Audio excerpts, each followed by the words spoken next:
Ladies and gentlemen, this is the 12th and final round. Right hand, Golovkin steps in and down he goes again. Unbelievable. Mayweather makes him pay.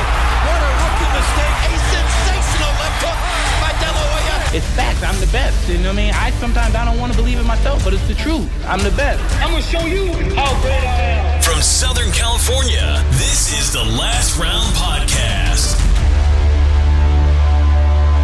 Episode 4, Mike. We had to redo that for all of our listeners out there because I messed up and I said episode 3 in the first time. But luckily, our team here, our glorious audio engineer Joel, caught it and made us do it over. So good job, Joel. Instead of 3, we're actually episode 4. So 4th week here in the studio of the Last Round Podcast. Once again, I'm Danny Z, along with my co-host Shep from Newcastle, England.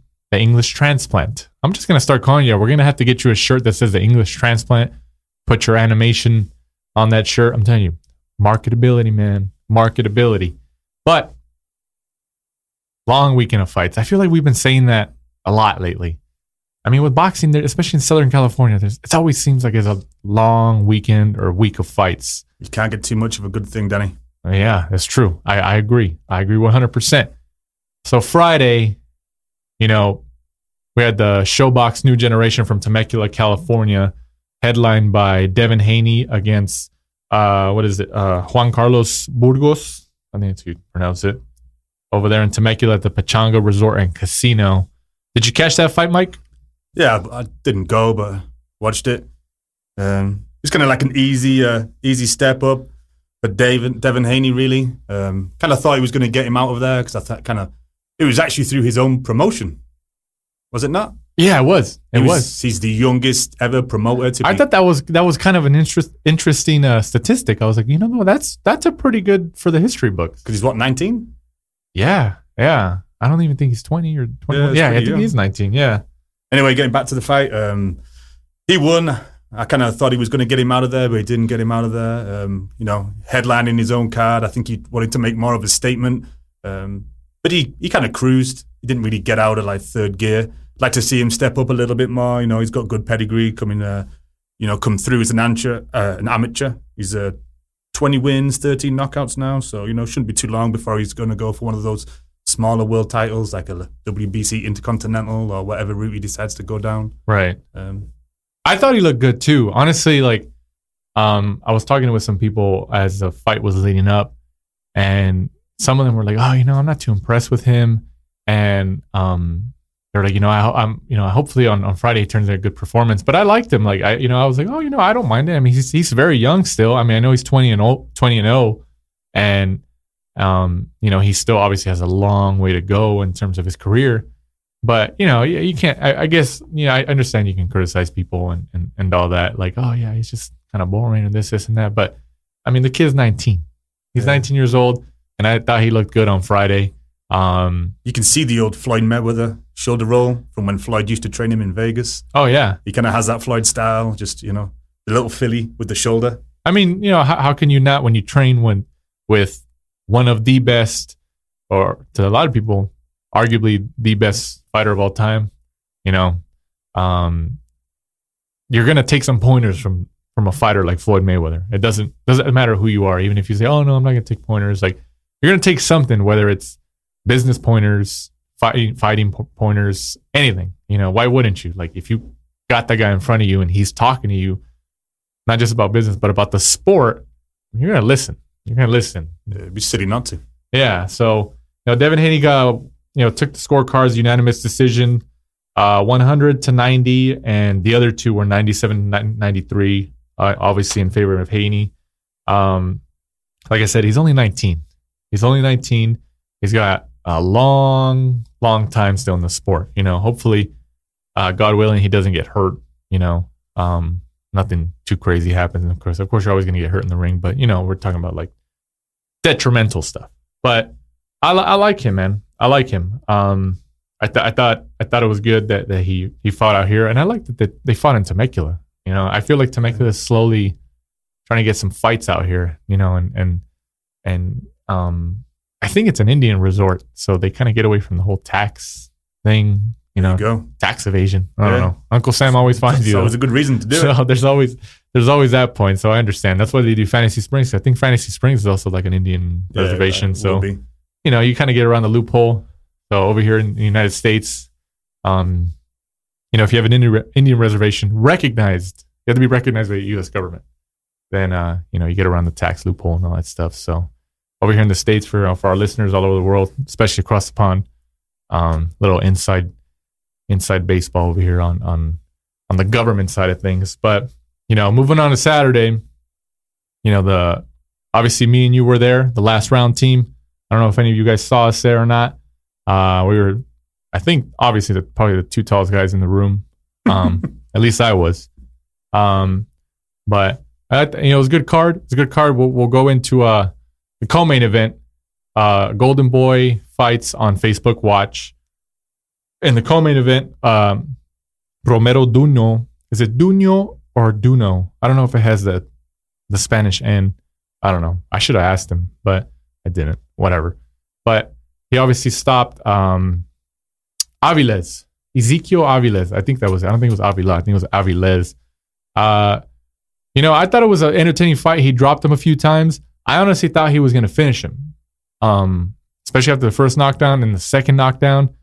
I thought he was going to stop. Did he stop him? Or was it a decision? No, if you remember, like the bell went and he hit him, and then the guy fell that's what it was. That's what it was in the final. I think it was the final punch. Was it an 8-round fight? Or was it a 10-round fight? I think it was It was an 8-rounder. It was an 8-round fight. That's what it was. That's why I was confused. Because I remember, because he obviously knocked him down. He obviously had him taste the canvas a few times. 3 times. 3 times. And especially after the second one, I was okay, he's not going to survive. Man, he literally survived at the final second of the fight. You saw it was just like spaghetti. He just barely. I think it was a right hand. But I think after I asked Romero Duno after the fight, obviously he said he felt good in there and everything, and then he said, as soon as I knocked him down the first time, I thought, okay, I'm confident. I think I can do it. You got to give it to him because he literally survived until the final second. It was the final second. Literally got saved by the bell, and 10 more seconds that he would have dropped again. I don't think he was going to get up. I don't know. Whatever. I think it was still a strong performance for Duno. I think he's 18-0 now. I think. I'm not sure. 18-1. 18-1, and he's got what? How many knockouts? Because obviously he's got power. 14. 14, yeah. And out here in Southern California, we got, of course, Golden Boy is based out here. Obviously one of the more prominent promoters in the world. So we have a lot of access to their stable of young guys, especially being in this area. And if you remember, and a lot of fans out there who are hardcore boxing fans remember Christian Gonzalez, Chimpa Gonzalez. He was a fan favorite. Every time I went to his fights in downtown LA Fight Club or wherever he was at, he brought a big following. I remember he had a big following. He was becoming a draw, and they put him in there with Duno. I don't know if it was last year or the year before. It was last year for the WBC Youth Intercontinental. Yeah. And Duno, man, I don't know if you've seen the fight. It's on Golden Boy's YouTube channel, and the last time I saw it a couple months ago, it had just under 1 million views. It was 700,000-800,000 views. Do you remember they were saying that Duno had 1 million people watching the fight? Yeah, we talked about that right after. Yeah. After Duno got the win, of course they did the in-ring interview, and then the interviewer. If she's listening, I apologize. I forgot your name. So I don't remember her name, but she's very good. She did a great job. But she was interviewing him, asking him all the questions about the fight, how he felt, etc. And then she kind of said, "Oh yeah, millions. You got 1 million people or millions of people watching right now, or something from the Philippines or something." And yeah, for the Philippines. And I think you mentioned you had a good point after, unless they had some type of contract with some TV deal or something in the Philippines, but it was on Facebook Watch. Because there's only 12,000 when I was watching it through Facebook Watch. Yeah, we of course we had our laptops right there in press row, and not only were we in front of the ring, but we had the Facebook Watch we're lucky enough to replays. To have it there for the replays and the stats. And like you said, I think the highest it got to was 12,000. Yeah. But the only thing I can think of is sometimes, certain internet sites are blocked in certain countries. Communists. I guess, yeah, maybe. But like you said, maybe Golden Boy or something struck some type of deal to get it to them. And I don't know, maybe they could be telling the truth. But obviously, we only went by what we were able to see in Facebook Watch. But I mean, obviously, Filipinos love boxing. People talk about like, Mexicans, Hispanics, and the Southern California Latino community talking, loving boxing. But Filipinos, the Filipino fan base and people love boxing just as much as the Hispanic fan base. They do. You've got Manny Pacquiao. Yeah, Pacquiao. And then you had Nonito Donaire when Donaire was killing it from like 2011 until 2014 or something like that. Yeah. Donaire was one of the best pound for pound fighters in the world at that time. So obviously, being a Filipino fighter, especially if you can fight and especially if you can knock people out, kind of like the Pacquiao rhythm, you're going to be able to sell tickets and have a good fan base of Filipinos, especially in the Philippines. So you never know. I mean, I know when she said 1 million people watching, we were like, what are you talking about? It could have been true. We don't know what's going on behind the scenes, but you never know. Duno could be huge over there. I haven't really researched it, and he could be. I wouldn't doubt it. But Duno obviously got him out of there. It was a decision win, but it was as close to a knockout as you can get because it's a decision win on paper, but essentially he kind of stopped him. 10 seconons more. Yeah, I that's one of those fights where it's just like, man, you know what? Like, we're going to categorize this as a KO because it wasn't. We're not going to give this guy just another win. He didn't have to walk back to his corner. Duno sent him back with that last punch. Yeah, it was just he pushed him he hit him so hard that he pushed him back to the corner. So, he's a Freddie Roach fighter, right? Because wasn't Marvin Tsumoto in his corner? Oh, was he Zamudio? Yeah. You know what? I don't know. I didn't. Was he? I didn't even pay attention to that. I wish I would have noticed that. Freddie Roach's assistant. Yeah. Oh, you know what? I didn't even notice that. I think he's a Freddie Roach fighter. Oh wow. I wouldn't be surprised. Pacquiao wild card makes sense. But I like Duno. He really impressed me when I saw him against Gonzalez last year, and obviously they signed him and they're putting him on, and he obviously has power. He can do his thing. So, I asked him after if he obviously has a ways to go before he gets to the top echelon of. I think he fights at 135. So, on BoxRec, I saw that Felix Verdejo of Top Rank. I don't know if he's still with Top Rank, but he was kind of close to him in the rankings. Even though Verdejo's coming off a loss, I think. Verdejo, at least in the boxing circles, is still kind of a name in a sense. But I know that motorcycle accident that he had kind of really slowed down his career, like a lot actually. But I asked Duno about, what about finding somebody like Verdejo? You guys are kind of in the same ranking, kind of, and he was obviously a humble guy. He's kind of like Pacquiao. He's just, I'll find anybody. Give me a generic answer, but hey, he's obviously an entertaining fighter. So I'm pulling for him. I hope he eventually gets on the bigger cards, especially now that HBO's out of the boxing business and TV contracts are up for grabs for all these fighters and promoters in terms of deals and everything. So, we'll see. But what do you got? You got something? Yeah, I was going to say, I thought of a good fight for them. It's Golden Boy v. Golden Boy, Filipino v. Filipino. And I think it's Freddie Roach v. Freddie Roach. So that might put a dampener on it. Is Masito Hesta. He fights at 135? He does? Damn. Unless he's moved up. BoxRec have him at that. Oh, damn. I wish I would have asked that. Because they're both, he's 1 and Duno's 2 in the Philippines at that weight. Damn, I wish I would have asked that. Yeah, you know what? Obviously, like, you got to think about it, especially when they're all in your two fighters, especially from the same country in your stable. I mean, I'm sure that's crossed their minds. Like, hey, I think we can put these guys against each other. It's Filipino against Filipino. I mean, it's a business. I understand. Actually, man, I wish I would have thought that when I was talking to him. Oh well, it's not a big deal. Whatever. But you know what? That's an intriguing matchup.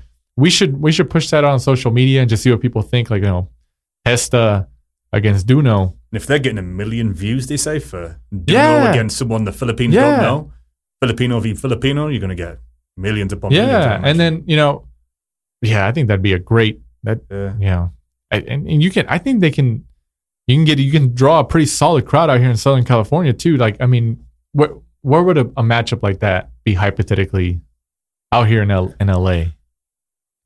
I mean, I think they could do what. Forum be too big? Yeah, I don't think the Forum would be too big. I mean, if they're going to be the co-main, the main event obviously has to be the attraction. Yeah. I think it'd be a good co-main at like Canelo's next fight. No, you need a bigger co-main than that, like a Lemieux or something. But if they were like the third matchup leading up to the co-main of like a Canelo fight, I'd be cool with that. I mean, you can even do Fantasy Springs, but I think LA would be better because you got Filipino town historic Filipino town in LA. They got a big section of Filipinos where they live in that general area because you get like Chinatown and Little Tokyo and all that stuff. So I think it'd be better in LA because Fantasy Springs is obviously like 150 miles east of Los Angeles. So, if you keep it in Los Angeles, you're going to give the Filipino community an easier time to, want to go and get there. Like, oh yeah, it's only 20 minutes away or 30 minutes away, 15 minutes away instead of 2.5 hours or something. So that's a good matchup. I'm glad you brought that up because I didn't even think about that. It'd be a great fight. They're both very game. Yeah. When Hester fought Linares, I thought like Hester actually took the first couple of rounds. Right.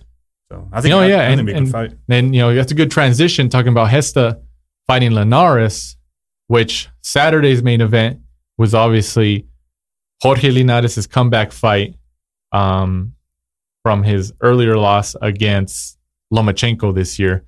And I think we talked about it last week or the week before. Even though he lost to Lomachenko, like he fought hard. He knocked him down. He made him Lomachenko. He looked human with that straight right.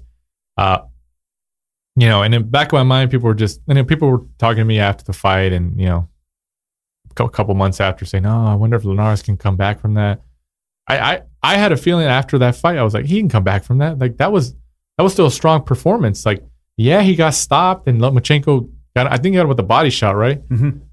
Yeah, it was a tough loss, but Linares still fought hard. Like he still did what he can, and I thought it was like, obviously, like you can get blown out and look just average, or you can go down swinging and you'll lose, but like, hey, you put up a fight. Like I think he did well. And Saturday they put him up against Cotto. No, not that Miguel Cotto. Miguel Cotto's cousin, Abner Cotto. Completely different. But Miguel was there. But Miguel was there. He just didn't fight. He's retired. Let's see if he stays retired. But Abner Cotto, what was his record? 20-0? At that time. I think he had a cup. 23-4. 23-4. So they fought at 140 actually. So this was Linares' first fight at 140 pounds, junior welterweight. Obviously, he moved up from 135 when he fought Lomachenko this last time. And, I think we were talking about it on the way there. Cotto was there. It was more of like the name. And then Miguel Cotto was there signing autographs, taking pictures with fans and everything. But I think everybody knew Linares was obviously a huge favorite to win. And that's exactly what he showed. I mean, he got him out of there in 3 rounds? Yeah. 3 rounds? He blew him out of there. Just blew him out of there. I mean, and I think we had talked about when he connected with the first right hand that knocked him down. It was in the east corner. It was close. It was one of the corners closest to our side of the ring.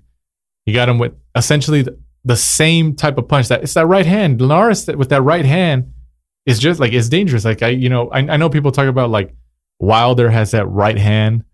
I mean, I think you have to start respecting Linares' right hand, like at that weight class, like just because obviously they're huge weight differences, but in terms of like, they say, oh, pound for pound best in the world.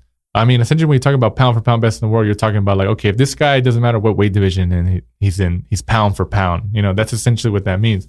I'm talking about pound for pound in terms of that straight right hand.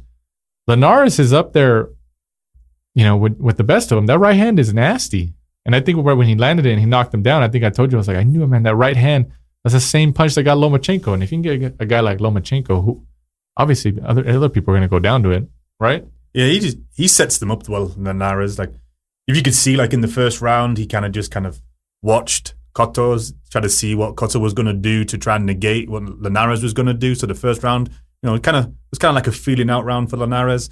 Then that's it. In the second round, I think it was 40 seconds left. He caught him with that first right hand, and then obviously, the bell kind of saved him in the second, and then he came out for the third. And I think I read a statistic. When he finished him, he landed 18 out of 25 punches in the third to finish him. Then obviously you had that moment where he kind of caught him with a low blow. Mm-hmm. Cotto kind of turned to the referee, and the referee didn't do anything. Yeah. And then Linares went after him. Yeah, Linares just went after him and just blew him out of there. I mean, like, I think you said that right after that, or when that round was over. I don't know if that was the round that ended everything, but you said like, well, obviously, like, he looked at the ref like, help me out here. Like, like, if you're really into a fight, like, I get it. If you like really get hit like bad, you're gonna go down. It's obviously the pain's gonna get you. But like, was he looking for a way out? Like, hey man, help me. Yeah, or it seemed like it. Or was he just over? Like, I can't beat this guy. Like, then he saw that the ref wasn't helping him. And I think the ref was it Raul Caiz Sr.? Yeah, it was actually. Yeah. Right? It was Raul Caiz Sr. He looks at it, and then Caiz Sr. is just like, didn't do anything. Get on with and it. Linares kind of waited to see if something would happen, and he just charged at him. He's like, oh, and then he puts his hands up, and I don't know. Yeah, I think I'm sure there was a moment within those 3 rounds of the entire, fight from beginning to conclusion where Cotto realized, all right, this guy, I'm pretty sure it was after that right hand that knocked him down the first time. He's like, okay, this he's good. I mean, obviously he's good, but like, I think he realized, like, okay, this guy's good. Like, I got to figure it out here. But he looked good at 140, Linares. His first fight at 140. He did. Yeah. He did. I was impressed. I mean, obviously, the higher competition you fight in any weight class is gonna, of course, kind of separate you from the rest. But in terms of just watching him for the first time, and then especially him coming off a loss, it was obviously like interesting. Like, okay, let's see how this guy bounces back. I liked him. I thought he looked great. Multiple knockdowns. His right hand was still there. He looked good. He looked healthy. He's always in shape, like you said. Yeah, he always comes in great shape. He always comes in great shape. So I thought it was good. And then, obviously he talks after the fight. They stopped the fight, and it was weird when they stopped the fight. You can tell that everybody was still kind of confused because like they stopped the fight, and I was trying to figure out who stopped it. Was it Cotto's corner? Was it the doctor? Was it because I don't think it was the referee. I think it was the corner or the doctor. Because I was trying to look. Because I mean, obviously, we were there, and for like a good solid 30, 40 seconds after, it was kind of quiet because people were trying to figure out, oh, okay, was it stopped? Yeah, it wasn't obvious. Or was it like, is this just like a timeout? Because at first I was like, well, is it a timeout? Yeah, has there been a foul? Yeah, I honestly didn't see. Yeah, and then especially because everybody was quiet, like, well, what the hell's happening here? And, and then obviously like, after 30, 40 seconds, like, okay, well, they did give it to Linares. I assumed right away that I was like, okay, I think they stopped it. But, you don't hear the crowd reaction. You don't hear the bell. I think even the people at ringside, like the timekeeper and the person at the bell was probably like. Because Linares kind of just walked to the neutral corner. He didn't. Well, that's why, because. He didn't celebrate, did he? Like, oh, I've won. Referee stopped. Yeah, because I honestly think he was confused too. He's like, okay, did I win? Because I think one of the commission guys, the California State Athletic Commission guys, was in the corner and kind of holding him there, like holding Linares in the corner, like stay right here, stay right here. So I think at that point I was like, okay, well, is this a timeout or did he win? I mean, right away I assumed like, oh, okay, they stopped it. But then as the seconds went by, I was like, hey, it's kind of getting awkward here. What the hell's going on here? Yeah. But obviously he won. It just took a couple seconds. I mean, I think they were just preoccupied with Cotto and how he was feeling because he was obviously disrupted in terms of his balance and equilibrium, and I think they wanted to make sure that he was okay. And I think that's what kind of made everybody kind of on edge, like, oh, okay, is he okay? Because I don't know. That's the only thing I can think of. I mean, what do you think? Yeah, because his legs had gone. He looked like jelly, just kind of like shaking in the corner. But yeah, it was kind of confusing. Right. But Linares obviously gave his post-fight interview in the ring after, and then he went to the back, and then obviously media stays there a little longer, but Linares came back out after the entire fans. Linares came back out after the entire fans exited the building. How security got them all out, but media gets to stay behind because sometimes the fighters come out and they talk to the press. So luckily, Linares came back out when the fans were cleared out of the building, and he talked to us media right there, and some of my colleagues, I believe, is who asked him the questions? I'll remember when we come back and when we listen to it. But I think it was some of our colleagues at Pheno Boxing. I think they asked him a question, and then Francisco Salazar. I think he asked him a question, and then I asked him a question, and essentially all of these questions that we asked them in this media scrum, obviously he's comfortable speaking in Spanish, and he had his translator Gabriel Rivas of Golden Boy PR, which he's actually doing a pretty good job, in translating, because I know we were talking about he translate for Canelo. Well, yeah, that was a big moment. I'm sure he knows that was a big moment, because I don't know if you checked his Twitter page, but his banner is him translating for Canelo after the fight of Canelo Triple G. So I would do the same thing. Hey man, that's a moment. That's a moment. But it's huge though, because Eric Gomez and Robert Diaz of Golden Boy were usually the main translators, not just for other fighters, but especially Canelo. So that's shout out to Gabe. That's a big moment, man. That was a big moment. I was like, man, that's a big job. It's a big job. But obviously the questions that we asked Jorge Linares following the fight was that we asked him about the people obviously in that weight classification, Mikey Garcia and Lomachenko. And, I was able to actually ask him about Mikey, because he had said something about Lomachenko in terms of going back to the 135. Now he's at 140. So I essentially asked him, hey, what? Because he kind of said, I only go down for Lomachenko. That's the only one. So I asked him, I was like, okay, well, if Mikey says, I'll fight you, but you have to come down to 135. So I asked him that, and this is what he said. Did this fight, show that this is a new start of your career at 140 pounds, or would you go back to 135 pounds? La única manera de que yo baje 135 es que se haga la revancha con Lomachenko. La única manera. Lo sacrifico y lo hago, y lo vuelvo a repetir. Sé cómo ganarle. Tengo cómo ganarle. Ahora que tengo mi esquina completa, le puedo ganar. Look, the only fight I would go down to 135 for is if we can get the rematch with Lomachenko. That's the only way I would go down to 135. I would make the sacrifice, and I would make the weight. I've said it before. I know I can beat him. I have my full corner now. Everyone on my team, I know what it takes to beat him. Linares, hace unos meses querías pelear con Mikey Garcia. Él ya peleó a las 140, bajó a las 135, pero si subiera a las 140 otra vez, ¿te gustaría pelear con él y seguir esa pelea? Would you like to fight Mikey Garcia? He's fought at 140 pounds before. He's gone back to 135. Is that a fight that you would like to have? Claro que sí, la verdad que Mikey Garcia sabe, la verdad que como siempre lo he dicho, y se lo he dicho a él porque a veces hablamos por mensaje de texto. Lo felicito porque es tremendo boxeador, es un excelente campeón, pero él sabe que podemos hacer esa pelea en cualquier momento. Cuando suena la campana ya somos rivales, así que él sabe cómo es este negocio, como lo sé yo, así que espero que se dé esa pelea porque sería un éxito. Look, he knows me, and I know who he is, and we sometimes I text him before, and I congratulate him. I say, you're a great fighter, you're really good, but he knows that we can make this fight, and but he also knows how the business is. He knows how it is, and hopefully we can make that fight, because it would be a really excellent fight to make. Jorge, you said that you would only go back down to 135 for Lomachenko, but if Mikey said, I'll fight you, but you have to come to 135, would you go back down for that? Why not? Yo no tengo ningún problema de hacerlo, yo lo puedo hacer. Mira, la verdad que quiero las peleas grandes, como siempre lo he dicho, como lo dije anteriormente con Lomachenko. Ya estamos capacitados para esto. Esto fue un sabor, es un appetizer, como dicen, porque venimos con mucho más. Me preparé para un título mundial, porque no puedo perder mi tiempo. Sé quién soy, sé cómo entreno ahora más que nunca, porque acabo de abrir mi propio gimnasio, que lo voy a inaugurar el próximo mes en Las Vegas, mi propia compañía, mi propia promotora, y eso es lo que más me tiene exciting. Así que ahora más que nunca tengo que seguir trabajando. Would I drop down to 135 for Mikey? Why not? of course I would drop down to 135. What I showed there tonight is an appetizer. This is an appetizer, as you all like to say.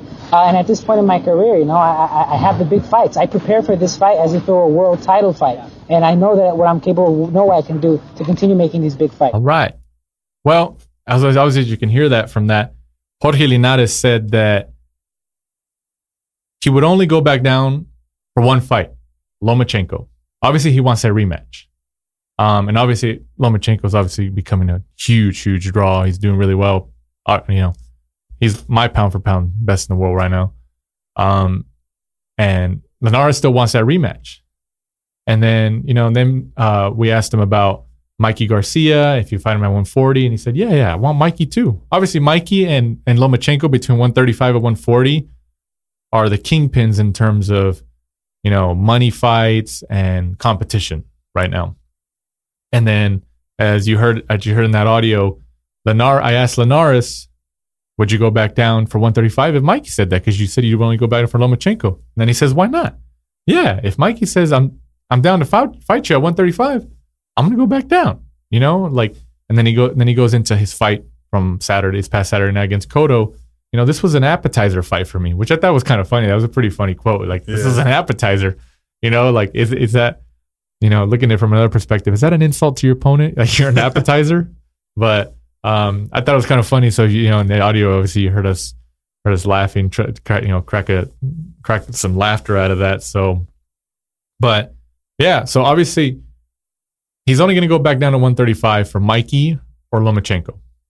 Because he's not going to go back down for anybody else. I mean, who else is at 135 that he can make that type of money with? Yeah, nobody. There's no money fights that way for him. Did you see afterwards? I think it was the same. Was it yesterday that Lomachenko put a little video on Instagram of him finishing Linares, and then the quote was, "December 8th, we go again." No way. So, I didn't see that. Hey, you know what? I wouldn't mind that. I'm actually glad that Lomachenko put that out there. But isn't he fighting Pedraza?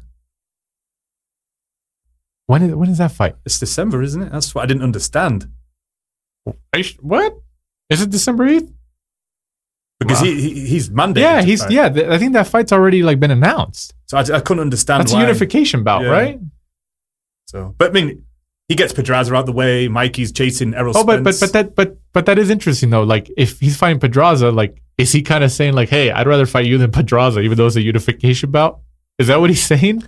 It would make sense because we talk about insults to fighters, calling them an appetizer, and now you're calling out another guy, who, when you're supposed to fight in that month against another guy. I don't know. It would make sense though, because when you hear Vasyl Lomachenko talk, he's always talking kind of about just a legacy. Yeah, he's big on that. Like him fighting Pedraza, it's going to be a huge shock if Pedraza wins. Fighting Linares is more of a 50-50, more of a pick'em. The first fight was great. Yeah. So I'd love to see that one again. You think Lomachenko's the type of guy, obviously him showing that he's down to fight. He fought Linares, that was a top rank and Golden Boy partnership. And Lomachenko started at 126? Mm-hmm. Then he went 126, 130. Now he's at 135. Obviously, he's showing the willingness. Hey, I'm down to fight, go higher weight class, and beat everybody. And beat Linares. He just beat Linares for his WBA title. Now he's gonna fight Pedraza, who has the WBO 135 title. So that'll be a unification bout. Obviously, Lomachenko's a big favorite in that. But do you think Loma tells Top Rank hey man, I want to fight these guys. I want to fight the best guys. I feel like him and Mikey right now, are the two guys. And I would throw Wilder in there too, and even Triple G Canelo. But I feel like him and Mikey and Wilder are the closest in terms of legacy. I want to fight the best guys. I don't care who they are. And they push for it because boxers always say that. Oh yeah, I'm gonna fight the best guys, or blah, blah, blah. You always say that, and of course they could mean it, but I'm sure there's some fighters more than others who behind the scenes, the promoter tells them, oh, well, you're not going to make the money's not going to be there because we're going to have to split the profits, or, oh, we'll get to that. And then they kind of just try to push it to the side. And I feel like Lomachenko's at the point, obviously, where He's obviously a big enough star where he says, no, like I want this fight. I want this fight. Like I feel like he pushed for the Linares fight. He doesn't come across as that sort of materialistic No, he doesn't. type of guy. You know, I went up to Oxnard, I've been to his training camp, and you know, he's kind of quiet, real humble. Doesn't really say a lot, you know, listens to his dad 100%, you know, there's no fooling around in camp. Nope. None. He doesn't, you know, come in flash cars and jewelry and all that sort of stuff. So I would believe it, you know, in a lot of his interviews, he even said that when he signed for Top Rank, he said, hey, I want to fight for a world title in my first or second fight. He didn't even discuss money. He was like, the money will come because I'm going to be, you know, I'm going to be a legend. I'm going to be that sort of guy. I'm going to go on to different weights. And he did it. He's doing it actually. Yeah, what's it, 12 fights? But I mean, what helps him a lot, start getting like a world title shot like in his second or third fight. Second fight. His amateur career was what? I think he only lost once. It's like something like crazy, like 396 wins and 1 loss. And then ridiculous. I think the guy that beat him, he went and beat him like 3 times. Yeah. Afterwards, like he like got his revenge 3 times over. Yeah, it was it's like, oh well, thanks. Like, you know, so that 1 loss is kind of like erased, but that's an insane record. So he came in as like obviously one of the best, if not the best amateur in the world at that time. So he told Top Rank, hey, give me a world title shot. First couple fights, you're going to see what's up. And he's proven it so far, man. He's not done. So I feel like him and Mikey right now are the types of guys like, hey, I'm a legacy fighter right now. Obviously, Mikey's said it, and then Lomachenko have said it. And I feel like they're competing against each other in terms of like, okay, who can do it the best? So obviously this guy's doing it. Because when Lomachenko made the fight with Linares, obviously Mikey was trying to get a fight with Linares or Lomachenko, and he's like, well, man. And so the next best option was Robert Easter Jr. unification fight. And Mikey made that fight. And Robert Easter's what, like 6 foot? Yeah, that was a good fight. I went to that. Yeah, it was a good fight. Yeah. It was a good fight. But I mean, like, you know, in a sense, you can kind of sense the underlying competition between Lomachenko and Mikey in terms of legacy fighting, which I think is great. I'm all for it. And I think Linares is trying to get into that fold again, which is great because I like Linares, I like Lomachenko, I like Mikey. Just so people know, Mikey's a 4-weight world champion. If he fights Errol Spence, he'll be going for a 5th weight. That's insane. Linares is currently a 3-weight, and then if he gets a title at 140, he'll join Mikey, Manny Pacquiao, Marquez. You think Lomachenko? I don't know, man. Like, I mean, the problem about Lomachenko is his size. Yeah, he's a small guy. Yeah, and it's not an insult. No. You know, we're talking about insults here. That's not an insult. He's great. He's a great fighter.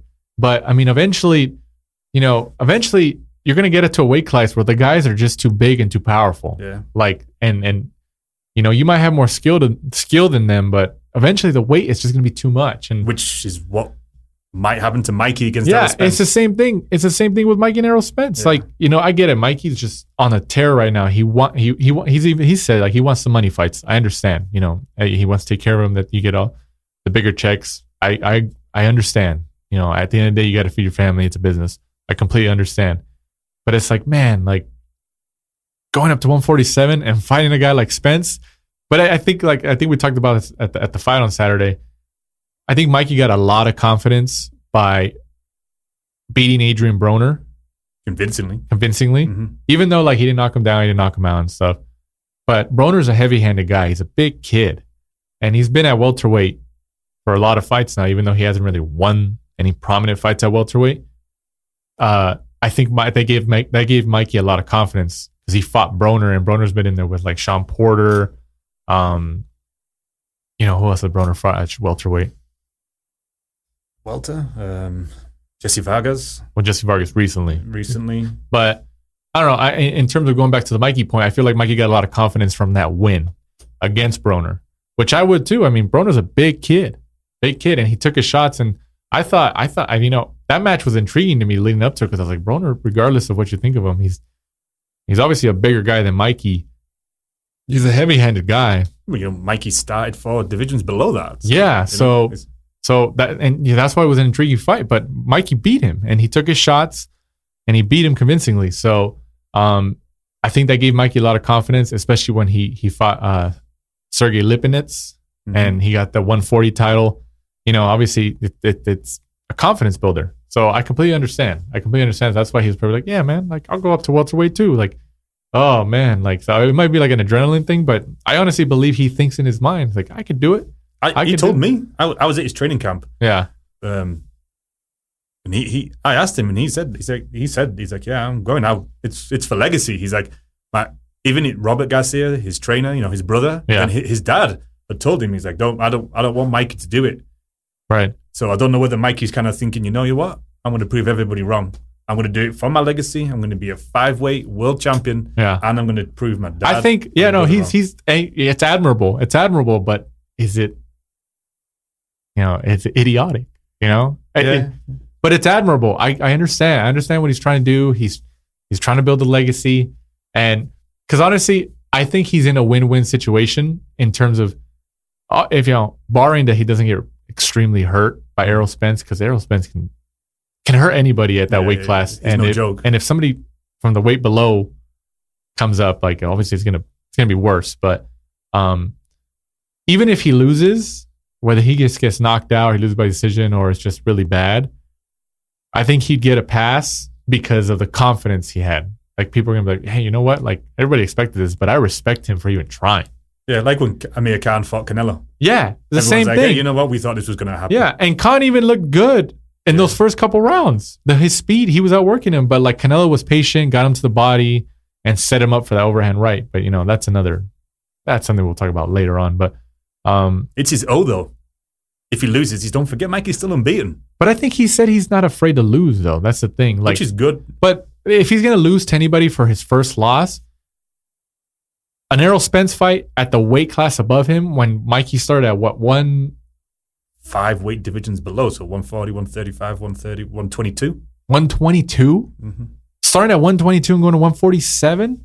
I mean, and you fight arguably the best welterweight at the moment in Errol Spence.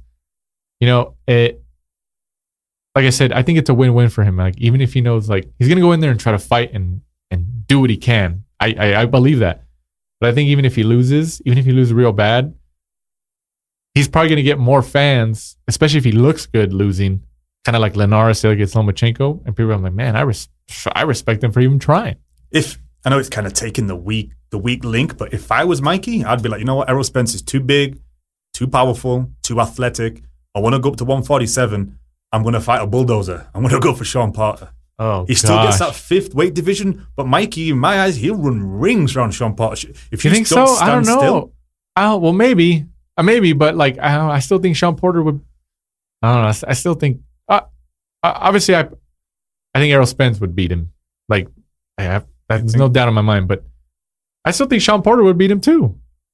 I think he would even have an easier time with Sean Porter. Me and you never agreed on anything. Well, it's true though. If we always agreed, it'd be boring. People wouldn't listen to us.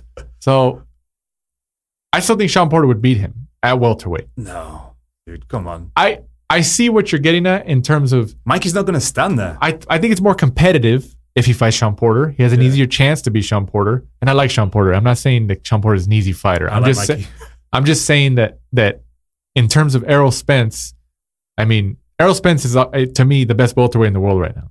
Yeah, I would. He's the best welterweight in the world. Yeah. It was Thurman, but Thurman, you got to get your ass back in the ring, man. Come back out there and do your thing.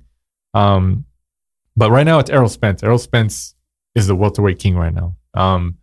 But could be Crawford though eventually. But I think Sean Porter would still beat him. I think Sean Porter would still beat him. I wish they're going to fight now. They're not going to fight, but I'd like to see that now. Now that we disagree. You never know. They might be marketing this fight against Errol Spence and putting your attention over here, and then they throw Sean Porter at you against Mikey, or they throw... Linares or Loma, I think would be more sensible for him. I think Linares is more of a possibility against Mikey at 135 than Lomachenko is to get the rematch with Linares right now. I think Linares and Mikey fight before Linares gets a rematch with Lomachenko. I'd like to see that. Yeah, especially if now that obviously Linares, we go back to the HBO thing. I'm just as sad as anybody to see HBO out of the boxing game. Because I think in terms of production, commentary team, I've always preferred them, and I love the production style 24/7. I was always a big fan of that. Yeah, I know people like Showtime, and so it's not that I don't like Showtime. HBO was just my thing. The production, how they put it on, it was just great. And it's sad to see them leave the boxing business. It sucks. But the silver lining is that all these fighters who were signed under HBO, even with Canelo and Triple G and Linares, they are now essentially free agents in terms of television contracts. So Linares, I think Golden Boy, yeah, there's still going to be some politics in the middle, but I think Golden Boy and Linares would have an easier time to make a fight with Mikey or even Lomachenko, but especially with Mikey, now that the television, Showtime, and HBO aren't going against each other. You know what I mean? Mm-hmm. So, especially because Mikey says he's technically a free agent. He goes on a fight-by-fight basis. I mean, some people believe it, some people don't. I honestly think he signed with Showtime with Al Heyman. It seems so. It seems like that, but he maintains that no, I'm a free agent. I'm a fight-by-fight basis, and earn with Hearn. Earn with Hearn. Get that DAZN money. Eddie Hearn, get DAZN money, huh? But I think it's an easier time than it was like a year ago for a Linares Mikey fight to happen. So I think Linares gets a fight with Mikey. I think at 135 before he gets a rematch with Lomachenko. So I mean, what do you think? I think that's the logical path. For me, Mikey should fight. Because there's no money fights right now for Mikey. I mean, the Linares fight was talked about for a while. I remember going to Mikey's camp for the Broner fight, and there was talk of him fighting Lomachenko at the time, and Robert Garcia and his dad, and even Mikey were kind of talking. They seemed pretty confident that they could take Lomachenko on, and there was that time that they met was in LA in the studio. Yeah, I think it was ESPN. And it was there was a picture, and you could see them both sat next to each other. Mikey was a lot. The size difference was deafening. It was big. Mikey's bigger than him. Yeah, but Linares was essentially bigger than Lomachenko, a bigger fighter than Lomachenko. And I mean, I don't know. I think the size difference is obviously a factor, but Lomachenko is obviously one of the only guys in the sport he's so good that he can still beat you. He still has a really good chance to beat you. Yeah, you can't knock out what you can't touch. Exactly. He just gets in and out, off he goes. Yeah, so I mean, it is what it is. But I think Linares gets a fight with Mikey before he gets a Lomachenko rematch. But who knows? We didn't think Linares and Lomachenko were going to go at it at 135 earlier this year, and look what happened. So I'm excited for that weight class. But between 135 and 140, those are the moneymakers right now. Is Mikey, Lomachenko, and Linares. So. Just so the listeners know, this actually wasn't on the agenda to talk about. We've just spent 15, 20 minutes. Hey, it's a big topic, though. That was obviously, that was essentially the most prominent. The Linares fight was the most prominent fight of the weekend because, going on to our next topic, there was a PBC card on Fox Sports 1 yesterday in Ontario, California at the Citizens Bank Arena, which was supposed to be headlined by Victor Ortiz and John Molina Jr., at welterweight, 147 pounds. And what happened? Victor Ortiz, allegedly, people, we don't really know what's going on here. I know it seems bad. I understand, but, it's allegedly, we got, I don't know. I'm the big, innocent till proven guilty. I don't, it looks bad. He was obviously accused of an assault, rape. Yeah, he was accused of, for people in England whose stuff he might not have heard, he was accused of rape back in March by a lady at some sort of kind of party or something like that. Right. And it came out last week. Yeah, they I suppose the police have looked into it over these last few months and, they decided to put, I think, a warrant out for his arrest. Right. He handed himself in to Ventura County. Yeah, Sheriff's Department, I think. Sheriff's Department. Bailed himself out, $100,000 bail, I believe.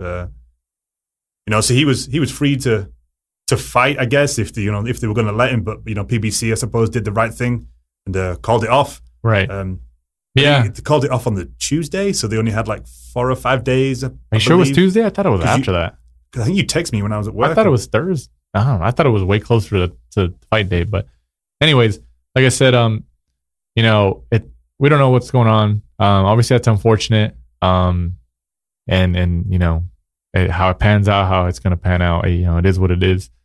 But I honestly thought Molina was still going to fight. They were just going to put somebody else in there. Yeah.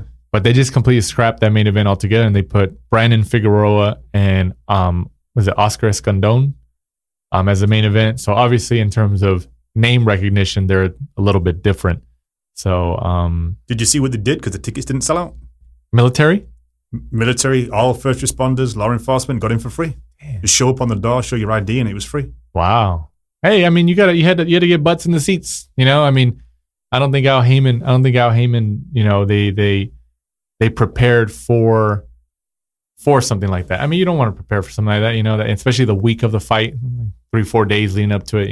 It sucks, but you have the venue already secured, and you got to do what you got to do. But anyways, so that you said that earlier that Molina and Brandon Rios are trying to go at it now, right?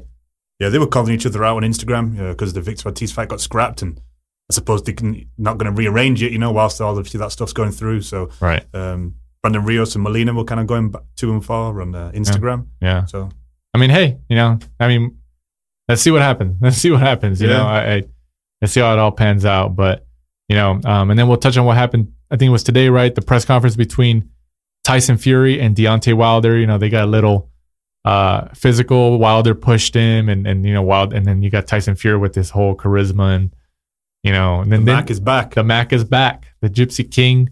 And then he stopped. Then they stopped Didn't they say they stopped the press conference because I think I was reading on Twitter or online that they stopped the press conference because it got too physical, or I don't know. I think it was just publicity. But yeah, Fury jumped out of his seat. Yeah, I thought it was kind of funny. But started saying, "Hey, let's spar. I wanna feel your power." Yeah, Wilder right there on the up. stage. Yeah, Wilder jumped up, and they were kind of going back and forth, and Tyson was there with his usual, "Oh, you big dosser," right? And that sort of stuff. It was funny. But right before we wrap up the show here, Shep, this Thursday, I think it's the only fight this week. I think there's another Golden Boy card. It's on ESPN, right? This Thursday, October 4th, there's a Golden Boy Promotions card on ESPN, headlined by Joshua Franco and Oscar Negrete. And Oscar Negrete. That's actually a pretty intriguing fight. Yeah. For our fans like across the pond or anywhere else, those are two of the bigger fighters in the stable of Golden Boy. The up and comers. I mean, would you really call them up and comers? Essentially, are they past that? I would say Franco is because he's only 22 when Negrete is like a little bit older. Yeah, and he can't be an up and comer. He's had a world title fight. Mm-hmm. He fought obviously Ray Vargas a while ago. For our British fans who don't know, Ray Vargas beat him, quite convincingly. Negrete is kind of small for that weight division, and Ray Vargas is a giant in that weight division. I think he's like 5'11". So it should be a good fight. I've got me and Danny Z as usual are going opposite ways. He thinks Negrete is going to take it with his experience. I think Franco's going to take it. I think Franco is just a more skilled fighter. He's going to be hungry. He's still trying to make his way. He's not had a title fight, whereas Negrete has been there and kind of done it. Mm-hmm. It kind of seemed like Negrete kind of cashed out because he jumped from Fantasy Springs to a huge fight with Ray Vargas. Didn't really seem ready at the time, and I know obviously you got to take. I think he still put up a decent fight though. Yeah, he did okay, but I think he's kind of small and he was fighting a giant. It was literally David v. Goliath, that fight. Yeah, Vargas is ridiculous at 122. Yeah. But hey, he's got a world title. So, and I do remember now. So that's Thursday on Golden Boy, and I think it's ESPN card, Negrete and Joshua Franco headlining this out here in Orange County, California, Costa Mesa. So if you're on the area, check out that fight. I think tickets probably on sale, goldenboy.com, goldenboypromotions.com. I'm sure they have links on there. But Saturday, there's actually a WBA Super Bantamweight World Title fight. Danny Roman, WBA Super Bantamweight champion, against Gavin McDonnell. What do you think? I like Danny Roman. See, I like Danny Roman. I've met him, and he's local. He's a local fighter. Thompson's Boxing, which is a local organization. Me and Danny. I wouldn't even call him a local fighter anymore. He's fighting all over the world, Japan. Yeah, he started locally and he built his name, and he's a world champ now. So he's international potentially. I mean, he's in terms of fighting. I think I'm going to go with McDonald. Think so? I like McDonald. I do, and I don't know, man. That's a hard one. I think the thing about Danny Roman is he's very methodical. I think obviously his trainer Eddie. I think they get a game plan and they stick to it. I give Danny Roman that he's very good. He doesn't waste many punches. It's very well thought out. His last win was Fuentes over in Texas on the Errol Spence undercard. Was it? I think so. Yeah, where he fought him and he looked okay. Just kind of came through with a. Was it the same Moises Fuentes who fought Chocolatito? I think it was a different one. Oh gosh, of course it is. I'm sure it was Fuentes on the Errol Spence undercard. Of course it is. I mean, I don't know. I like McDonald. I like Roman. You know what? I don't know who to pick. But just because me and you never agree, I'm going with Roman. So you got McDonald. I got Roman. But I like McDonald. I don't know. That's a tough one. Yeah, I'm going with Roman so we can make it interesting here. And obviously the co-main is actually an IBF world light heavyweight title fight. Artur Beterbiev against Callum Johnson. That's a good fight. Two world title fights. Yeah. So that's is that on DAZN? Yeah, it's DAZN. It's Eddie Hearn. Earn with Hearn, man. Earn with Hearn. It's his first Matchroom USA card. Yeah, Earn with Hearn, man. So hey, catch that. Subscribe to DAZN. I don't know how much it is monthly. I subscribe. The first month is free, and then it's $9.99. Hey, for the stuff that Hearn has planned, he's been putting out. Yeah, I think that's easily worth it. Easily worth it. And Jesse Vargas, former world champion at 147 pounds, is also on the card. He's fighting Thomas Delorme for the vacant WBC silver welterweight title. Jarrell Miller, heavyweight, is fighting Tomas Adamek. I feel like I haven't seen Adamek in a while. He was relevant like in 2009, 2010. Yeah, that's one of those ones that people were going crazy about. He's 53-5. He's 53-5. And he's also about 53 years old. Yeah, and he's still there.